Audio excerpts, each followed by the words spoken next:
छावामधील ज्या गोष्टीने प्रेक्षकांना डिसअपॉइंट केलं होतं त्याच गोष्टीची कमतरता आता राजा शिवाजीमध्ये भरून निघणार। रितेश देशमुख जर मराठीत त्यांचा एखादा प्रोजेक्ट करत असतील तर त्यात ते त्यांचे 100% देऊन त्या सिनेमाला ते चांगल्या बजेटवर बनवण्याचा प्रयत्न करत असतात आणि ही गोष्ट त्यांच्या याआधी प्रदर्शित झालेल्या सिनेमांवरून लक्षात येते। आणि आता तर ते छत्रपती शिवाजी महाराजांवर सिनेमा बनवत आहेत आणि तोही हिंदीतील दिग्गज कलाकारांना घेऊन। बऱ्याच दिवसांपासून रितेश देशमुख यांच्या राजा शिवाजी या सिनेमाची प्रेक्षकांमध्ये उत्सुकता लागलेली आहे। अनेकांना जाणून घ्यायचंय की या सिनेमात छत्रपती शिवाजी महाराजांच्या जीवनातील कुठला प्रसंग दाखवला जाईल, तर याच काही महत्त्वाच्या गोष्टी आपण या व्हिडिओमधून बघणार आहोत। जसं की सर्वांनाच माहिती आहे, राजा शिवाजी या सिनेमात छत्रपती शिवाजी महाराजांची भूमिका स्वतः रितेश देशमुखच साकारत आहेत आणि तेच हा सिनेमा दिग्दर्शित सुद्धा करत आहेत।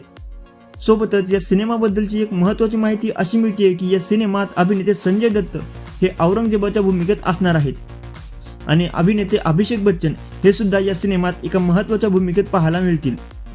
आता या सिनेमात औरंगजेबाचं पात्र दाखवलं जातंय म्हटल्यावर कदाचित या सिनेमात आग्रा भेटीचा प्रसंग दाखवला जाऊ शकतो, कारण छत्रपती शिवाजी महाराज आणि औरंगजेब हे फक्त एकदाच एकमेकांसमोर आले होते आणि तेही 1666 मध्ये जेव्हा आग्रा भेटीचा प्रसंग घडला होता।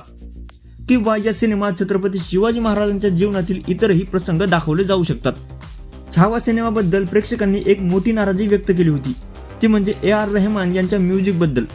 खूप जणांचं मत होतं की अशा मराठमोळ्या कथेसाठी अजय अतुल यांचं संगीत असायला हवं होतं आणि आता नेमकी तीच कमतरता राजा शिवाजीमध्ये भरून निघणार, कारण या सिनेमाचं संगीत करतायत स्वतः अजय अतुल।